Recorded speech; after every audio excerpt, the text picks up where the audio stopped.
like 10 seconds. we're like the only ones here. It's bizarre. Feel like you got this? 5, 4, 3, 2.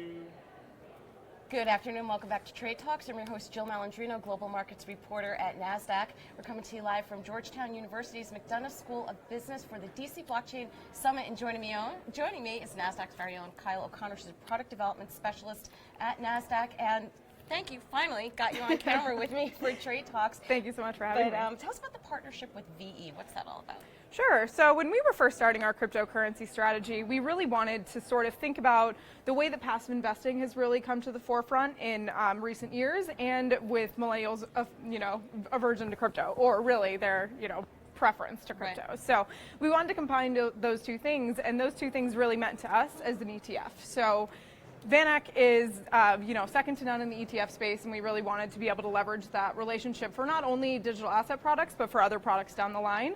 VanEck also has a very, very robust and wonderful digital assets specialist team that has been an absolute joy to work with. And they have really, really changed this product around for us.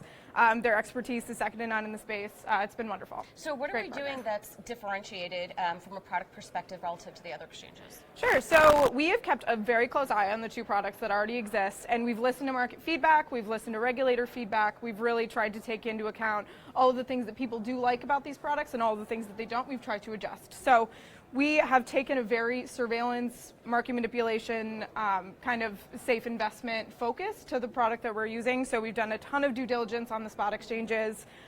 We've really put in two very specific, unique qualitative factors to our index compared to the ones that are currently out on the market. One really important thing is hard fork methodology. We think that this is going to be very important moving forward. That isn't necessarily something that happens every day in Bitcoin's life, but it is certainly a very salient aspect of crypto versus any other asset.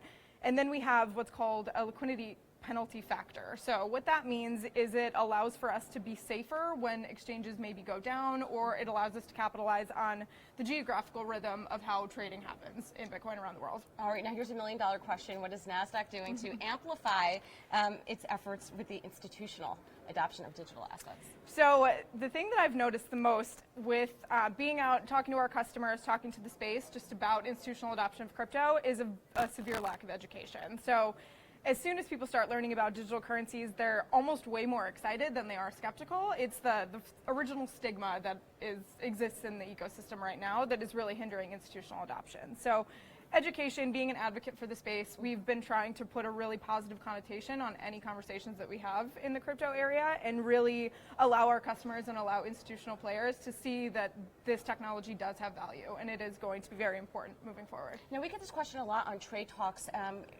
Do you see cryptocurrency having other characteristics of more traded asset classes? So crypto is so interesting because it really has become its own asset class. Mm-hmm. It's really kind of taken on a life of its own. And that's interesting for us in the financial services space because crypto has absolutely zero correlation with any other asset that exists right now. So if you have a portfolio of stocks, of bonds, of gold, of all of these other asset vehicles, crypto isn't correlated to any of those things. So with crypto being introduced into your portfolio is inherently less risky than it would be if you excluded it. So.